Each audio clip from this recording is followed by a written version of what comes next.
Hi, this is Scott with eTrailer, and today we're taking a look at and installing our Pacbrake Air Compressor for airbags. The Pacbrake Compressor System for airbags comes with an app you get on your phone, and you can have 3 different presets on here set up. So if you want to set something up, like say you hop in it and you want to make sure they're at 30, you can have one set up where it does that. Maybe you want less for 20, you can set it up to where it's just regular driving. Say you have a trailer on, or whatever you want to do, just set ride height with one, whatever you want to do. You can control them right here on your phone, and basically they're both run into one system, so they're going to have the same PSI for both. So you can just push down and it's going to drop it down to 30 for you, or you can bring it up and you can do that right from your phone. It's really nice because with this system you don't have to have just the little Schrader valve on the back of your truck, and then you have to go find an air compressor or a gas station or whatever to air up the airbags on your truck. This you can just do right from the seat of your truck, and it's real easy. You can do it right from your phone. One of the nice things with this compressor setup is it came with the compressor already installed in its own mounting system. It's got its control module right here on the side that was already installed, and really easy to hook up wiring harnesses. So it was really a simple install. I would say that you could probably do it on a, afternoon or something with you and a buddy or something. It'd be no problem to install it. With the installation, it's pretty straightforward. It just kind of U-bolts around the side of your frame. You just hook up your wiring harness. Really isn't a really big thing to install. It was actually kind of easy with the lines, and it has a line cutter and everything you need. As far as installation goes, if you're not something that you really want to do, you can take a look at our dealer locator and maybe have it put in local for you. But if it's something you're interested in putting in yourself, stick around and watch our video and we'll help you get it installed. To start our installation of our air compressor assembly, we're going to want to find a good place on our frame, and we decided to go with the passenger side here and kind of back to the back. On the other side of the exhaust, we're going to have our compressor box sitting right here. The reason we chose that is because you want to keep it away from any heat sources and or moving objects, and you want to make sure you don't have any wires or anything like that on your frame or any brake lines. And here we have a really clean frame. We don't have to do anything to. So first thing I want to do is make sure that my loops will go through. And on this one we will have enough. We can move them either way we need to get our compressor assembly on. All right, one of the things we want to do before we put our compressor assembly in place is we want to make sure that our plug for our control box here is pointed down. That way no water can build up in it. If it does end up getting past the seals, it will have a way to get out and not build up inside of the box itself. So with that, we'll just go ahead and get it set in place here. We're just going to use our U-bolts here to get it semi put in place.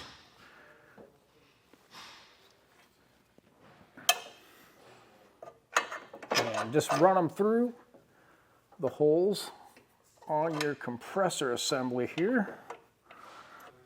Now that we have our U-bolts in place, we're going to go ahead and put on our flat washer and our nylock nut. Another thing I do recommend with these is get a little bit of anti-seize on your threads here. That way when you run it down, it's going to kind of coat the bolt itself and prevent corrosion. So eventually in the future, maybe if you want to take this off or maybe adjust it, move it around a little bit, you're going to have the anti-seize on there and you'll be able to back off your nuts easier. So now with those on, we'll just go ahead and take our 9/16 socket and start tightening them up. All right, for our next step, we're going to get our harness and our relay installed. What you want to do is you're going to have holes on the upper end of your mounting brackets here. What we're going to do is just going to take the supplied Allen and one of the nuts here, and you're going to want to use a flat washer, and that'll go into your relay. And then you're going to use another flat and your nylock nut. on the back side of it. So let's get those put in now.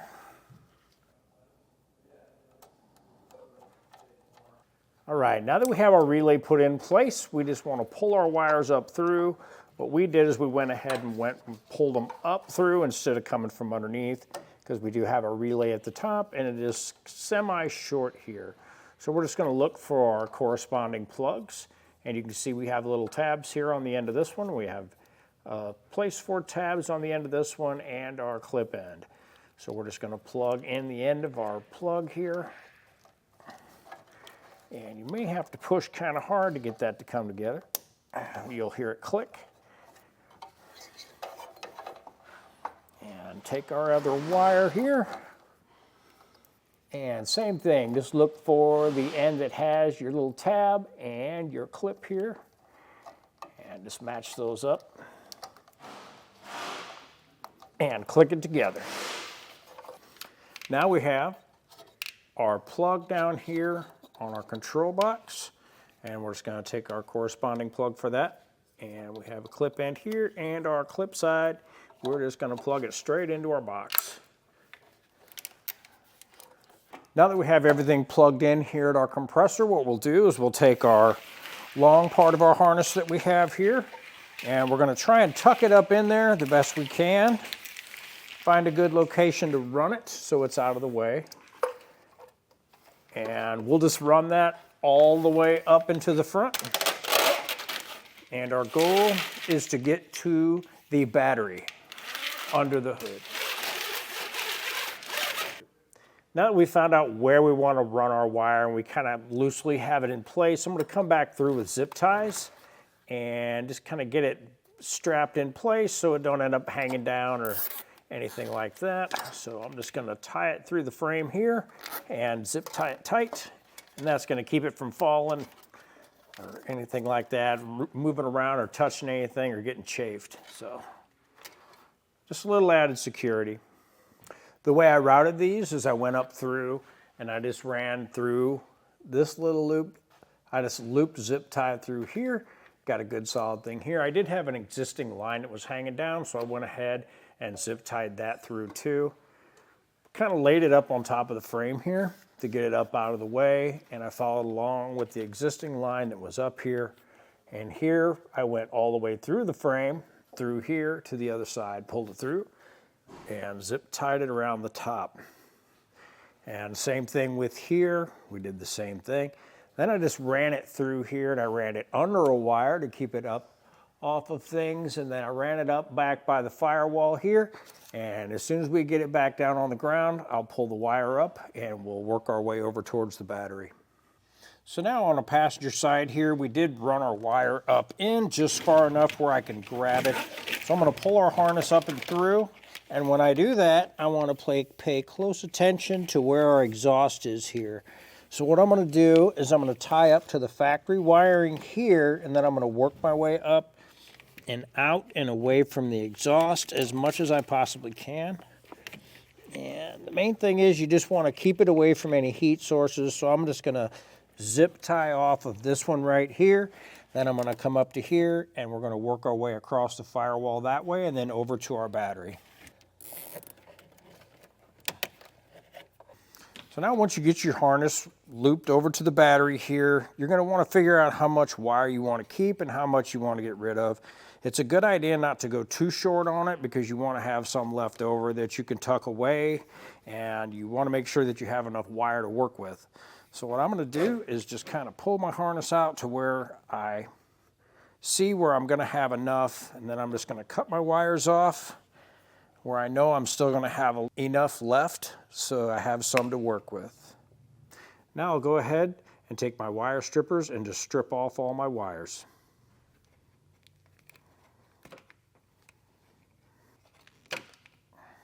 Now we'll take our ring terminal and we'll take our fuse ended wire here from our kit, and that's going to go to our positive, and we will just get that crimped on.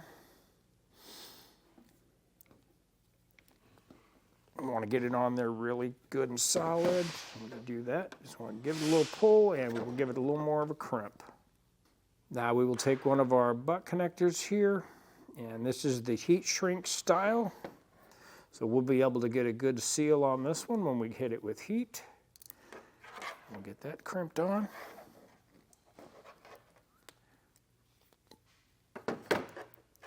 Give it a check, good and tight.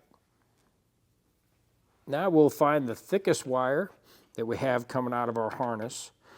This one we'll set off to the side and pull back. This one we'll go ahead and run red to red off of our harness.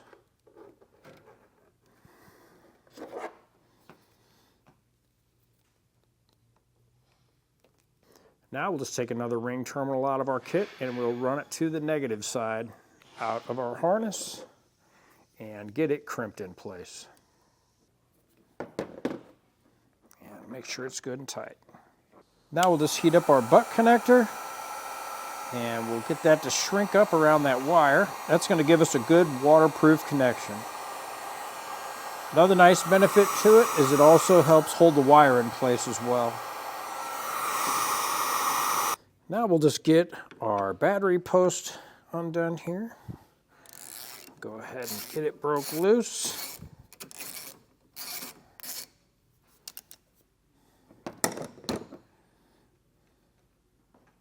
And we'll just get our red wire hooked up to our positive terminal here.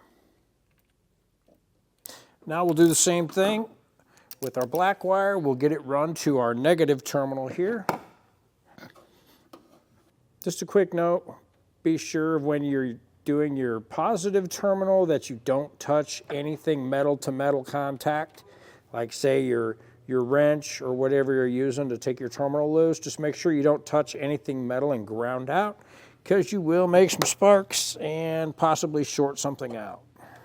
All right, now we got to get our fused wire here hooked up that comes with our harness, and this is the smaller red wire. What we're going to do is we're just going to run an inline fuse through this one. What we did is we got it fused through our box here, and we just found a fuse that we can run this block into, and this will get our positive feed, and this one will only kick on when the ignition is turned on. So when the ignition is off, there's no power running to the system. So it's basically switched. So what we did is we stripped our wires off here, and we've got our wire coming from our harness, and we're going to add this inline fuse here. So what we're going to do is we're just going to get our wires stripped off and get these connected. So what I got done is I went ahead and got everything all shrink wrapped and hooked up and plugged into where we have our fuse and got the cover back on. Now we'll finish up getting everything else installed and we'll put our fuses in last. So now we'll get our filter all set up here. We have our blue line and we have our filter set up. It is going to come with an extra filter on the inside. It's just a foam filter that's in here. You can pop this off, and inside you will have a foam filter, and it does come with an extra. So we'll just make sure that's in there good, and we'll get this put back together. And now we'll add on our adapter piece to our filter. This is just going to keep any dust and debris from going into your pump itself and help extend its service life. Now, get a wrench and tighten that up. All right, now the attachment point on the top of our pump here that goes to our filter, it will swivel. So what I'm going to do is I'm going to turn it to the up position and take my line and push it right down into it.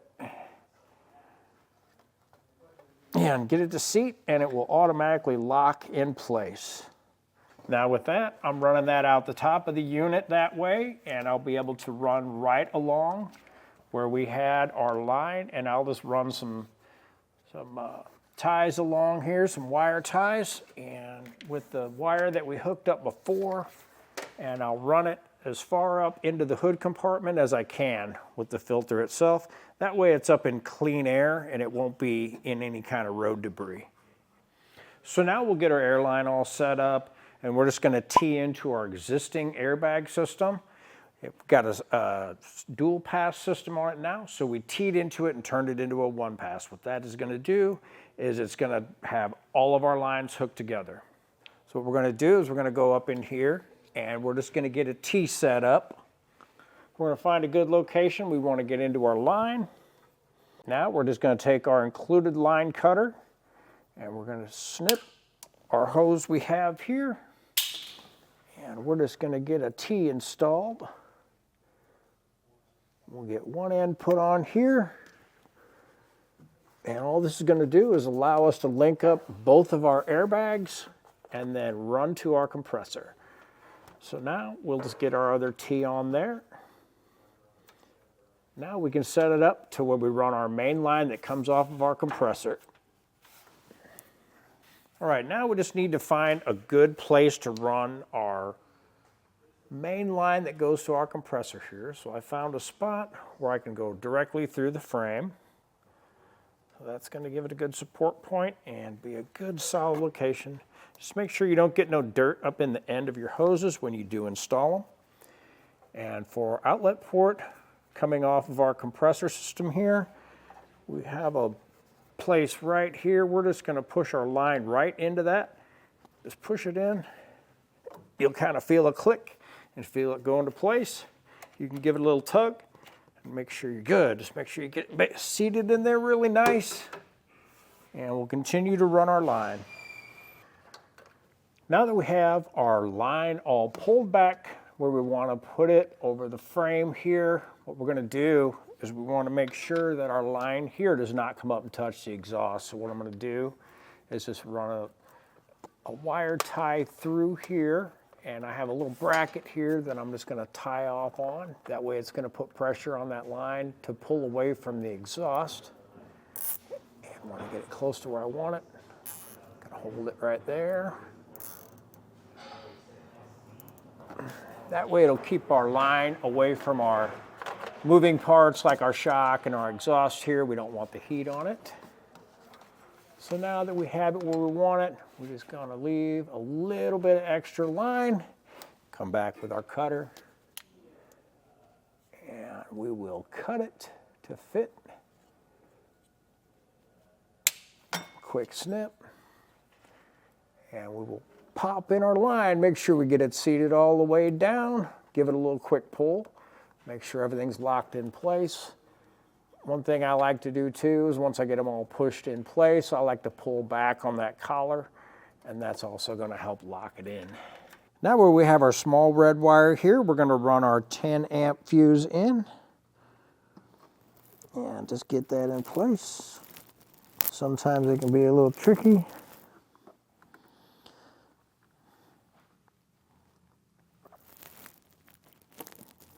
Just get that pushed down and get that put in there as far as you can get it. Sometimes you got to push kind of hard. There we go. And just go ahead and pop on your cover. Now for our main power source. The kit will come with a 20 or 30, but this one takes a 30, so we'll go ahead and get it installed as well. All right, so we got everything all hooked up, and we did do a check on it, and we did have a couple leaks, so we did have to get that set up. But we did get the app on our phone, so we did check it out. So that's pretty much going to do it for our installation. And that was a look at our Pacbrake Air Compressor for airbags. I'm Scott with eTrailer, and thanks for watching.